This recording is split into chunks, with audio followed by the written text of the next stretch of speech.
대통령 서거 6주기를 맞아 서울과 고향인 하이도 등 곳곳에서 추모식이 열려 DJ 정신을 기렸습니다. 김대중 전 대통령의 햇볕 정책의 산물인 남북 교류 사업이 수년째 중단되면서 변화를 바라는 목소리가 높아지고 있습니다. 광주에서 가장 큰 김치업체가 가동을 중단하는 등 김치업계의 어려움이 커지면서 김치 산업 활성화를 위한 대안 마련이 절실해지고 있습니다. 금호 타이어 노사가 임금 협상과 관련해 이견을 좁히지 못하면서 파업 장기화가 우려되고 있습니다. 여러분 안녕하십니까? 김대중 전 대통령 서거 6주기를 맞아 전국에서 추도 행사가 열렸습니다.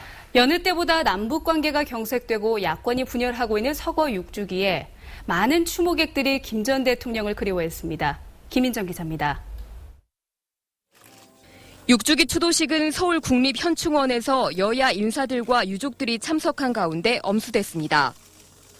추도식에는 최근 신당설과 탈당설 등으로 내홍을 치러온 야권 인사들이 계파를 가리지 않고 참석해 눈길을 모았습니다.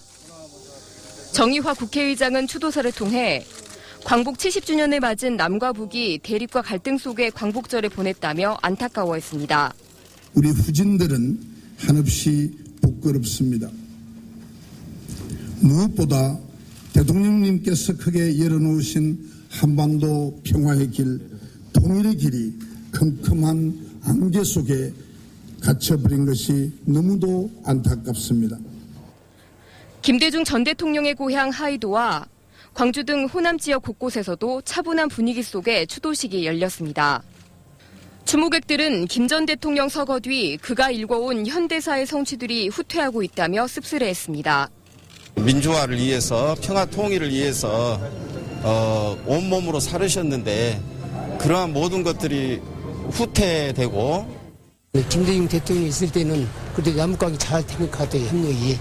그런데 그대로는 것이 완전히 그냥 막혀가지고 안 되고 그래서 그대로 참 됐으면 참 좋겠는데 하고. 후퇴하는 민주주의와 얼어붙은 한반도 정세, 분열하는 야권을 지켜보며 맞이한 서거 6주기에 시민들은 여느 때보다 그의 부재를 마음 아파했습니다. MBC 뉴스 김인정입니다. 김대중 대통령의 햇볕 정책 이후 금강산 관광 등 남북 교류가 활발해졌습니다. 하지만 정부의 오이사 조치 이후 민간은 물론 지자체들의 남북 교류도 벌써 수년째 중단되고 있습니다. 김양훈 기자가 보도합니다. 지난 2000년 김대중 대통령과 김정일 국방위원장의 남북 정상회담이 처음으로 열렸습니다. 한반도에 변화가 예고됐고 6.15 남북 공동선언문도 채택됐습니다. 햇볕 정책의 영향으로 화해와 협력의 움직임이 시작됐고 남과 북에서 민족통일 대축전도 열렸습니다. 네, 저기 정각에 있는 그 동. 예, 이제. 동은 어느 때 종입니까? 지자체들의 남북 교류도 활발해졌습니다. 전라남도는 통일쌀 보내기 운송비와 발효콩 공장 지원 등 남북 교류 협력 사업을 지원해 왔습니다.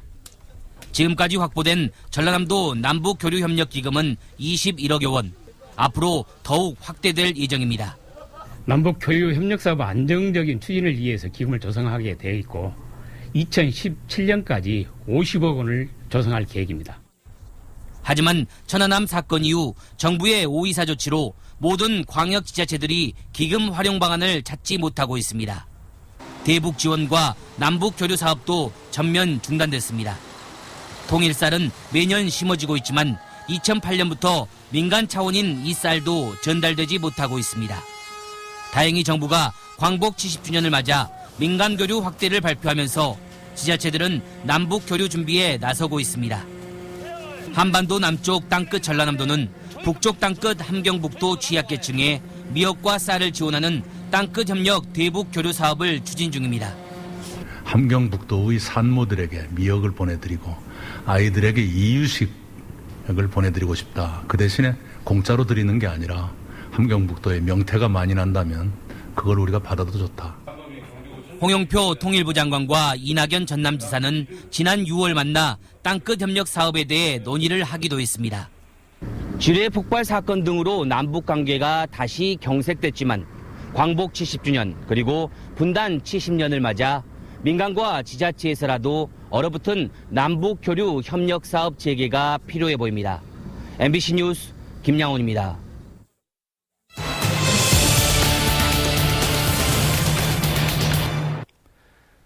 광주 김치업체가 어려운 건 어제 오늘 일이 아니죠. 최근 광주에서 큰 김치업체가 가동을 중단했는데 김치축제가 차질을 빚지 않을까 우려되고 있습니다. 송정근 기자입니다. 하루 10톤가량의 김치를 생산할 수 있는 광주 김치타운의 한 공장입니다. 공장의 불이 꺼져 있고 설비도 멈춰 섰습니다. 지역 내 최대 생산 규모를 자랑하지만 경영사정 악화로 지난달부터 가동이 중단된 겁니다. 업체 사무실 입구에는 3개월 동안 전기료를 내지 않았다며 전기 공급을 끊겠다는 한전 안내문도 붙어 있습니다. 임대료나 수도세도 밀렸습니다.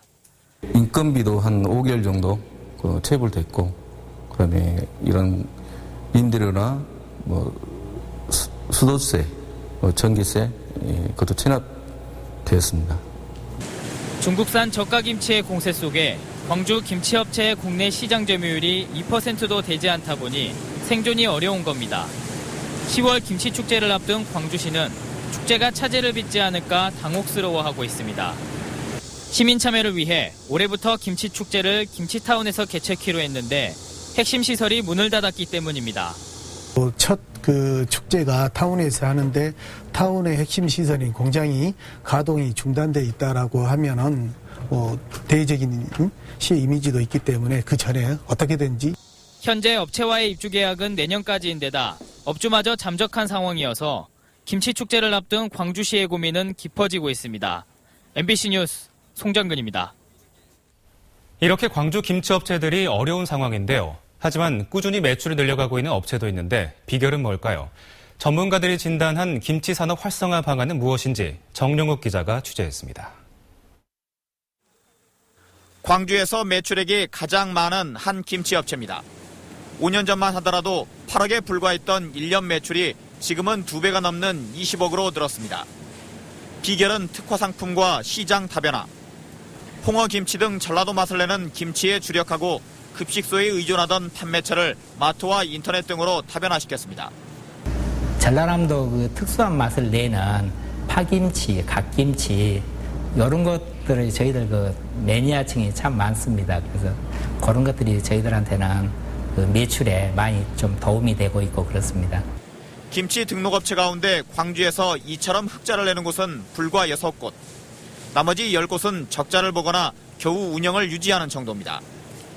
대기업 자본에 밀리고 장거리 운송비가 만만치 않아 수도권 등 판로 개척에 어려움을 겪고 있습니다. 김치 가격이 굉장히 아주 10원, 100원에서부터 서로 경쟁을 하고 있는데 여기에서 서울까지 이동을 하는 물류 비용도 무시를 못하고요. 전문가들은 지역별로 선호하는 김치 맛이 다른 점을 이용해 맞춤형 틈새 시장을 공략하는 한편 명인들의 김치 조리법에 신안 천일염 등 명품 재료를 사용하는 고급화 전략을 광주 김치의 생존 전략으로 꼽습니다. 우리 서울 경제 이쪽에는 아주 간이 삼삼하면서 뭐랄까 좀 부드럽고 이런 식으로 이렇게 그게 그쪽의 지역의 특성이 맞대요. 또 운송 도중 맛이 변하는 김치의 단점을 보완해야 수출 시장 확대도 꾀할 수 있다고 말합니다. MBC 뉴스 정용욱입니다. 응급 환자들은 초기 대응이 무척 중요해서 골든타임이라는 말도 있죠. 구급대원들이 스마트기기를 이용해 의사의 지도를 받아 응급 환자의 소생률을 높이는 시범 사업이 광주에서 진행되고 있습니다. 김철원 기자가 취재했습니다. 한 남성이 의식을 잃고 갑자기 쓰러진 곳에 119 구급대가 도착합니다. 구급대원이 심폐소생술을 하는 동안 다른 대원은 대학병원 당직 교수에게 영상통화를 겁니다. 네, 환자분 40대시고요. 지금 호흡맥박 없습니다. 병원에서는 구급대원의 머리에 장착된 휴대용 카메라를 통해 현장의 응급 환자를 살필 수 있습니다. 네, 심장 마사지 하시는 분에게 2분이 되면 교대를 이야기를 하시고 교대할 때 제세동기에 있는 모니터를 보여주시기 바랍니다. 광주시가 시범사업 도시로 선정된 스마트 응급 의료 사업은 심정지 환자 등 응급 환자들에게 골든타임을 허비하지 않고 현장에서 응급처치를 할 수 있도록 한 게 특징입니다. 환자 이송만 하다 보면 실제로 필요한 골든타임을 놓치는 경우가 많이 있습니다. 얼마나 빨리 제세동을 시행해 주느냐 또는 심장 마사지를 해 주는가가 환자를 살리는 데 가장 중요한 요소가 될 것입니다. 실제로 지난주 목요일 광산구 신촌동에서 갑작스런 심정지 증상으로 쓰러진 46살 양모 씨가 20여 분 동안의 스마트 응급처치를 통해 목숨을 건지기도 했습니다. 동공 같은 게 정상적으로 돌아오면서 몸을 막 움직이고 차에서 벌떡 일어났습니다. 스마트 응급의료 사업은 전국 7개 권역 9개 응급의료센터가 참여하고 있는데 광주는 소속 모든 자치구가 참여하고 있는 유일한 자치단체입니다. 작년 수원 같은 경우에는 심정지 환자의 소생률이 한 3배 정도, 그다음에 후유증 없이 회복되는 정상 회복률이 한 7배 정도 높아지는 효과가 있었습니다.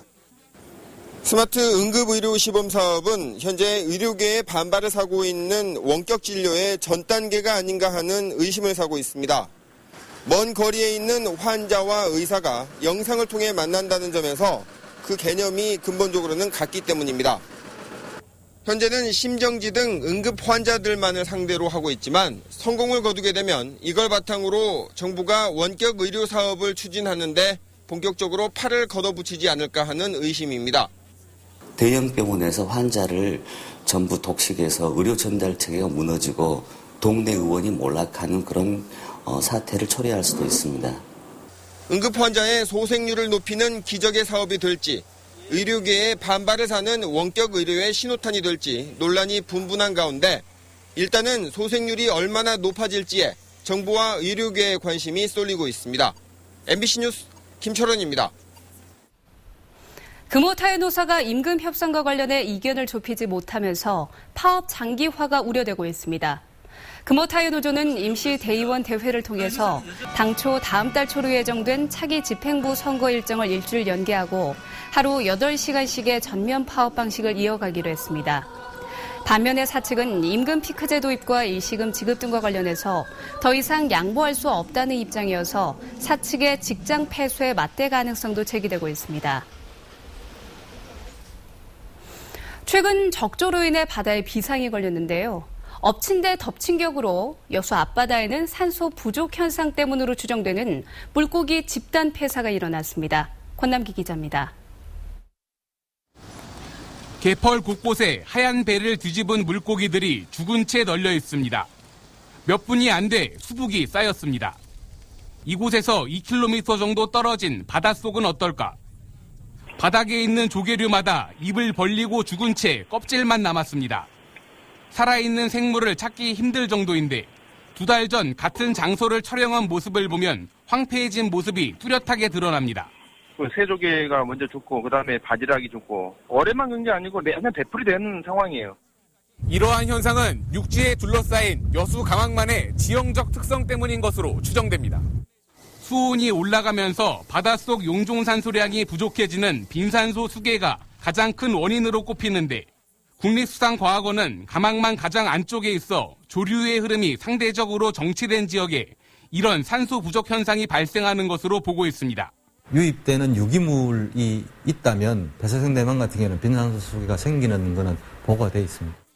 이곳 가망만 안쪽엔 요트 경기장과 인공해변에 최근 지정된 국가 거점형 마리나 항만까지 여수 지역의 주요 관광지가 몰려 있습니다.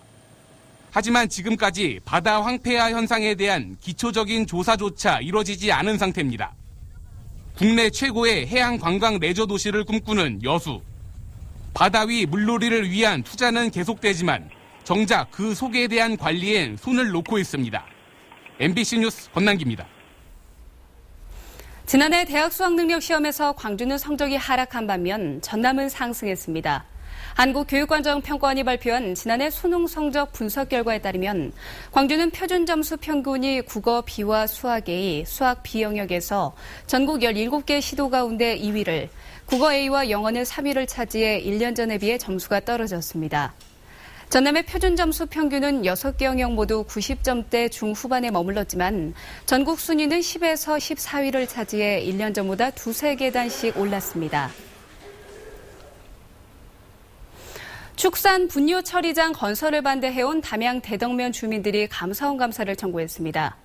담양군 대덕면 축산분유 처리 시설 반대 대책위는 군이 주민의 동의를 구하지 않은 데다 사업 부지를 확보하기도 전에 시행업체를 선정해서 전라남도와 농림부의 사업 지침을 어겼다며 최근 주민 360명의 이름으로 감사원에 공익감사를 청구했다고 밝혔습니다.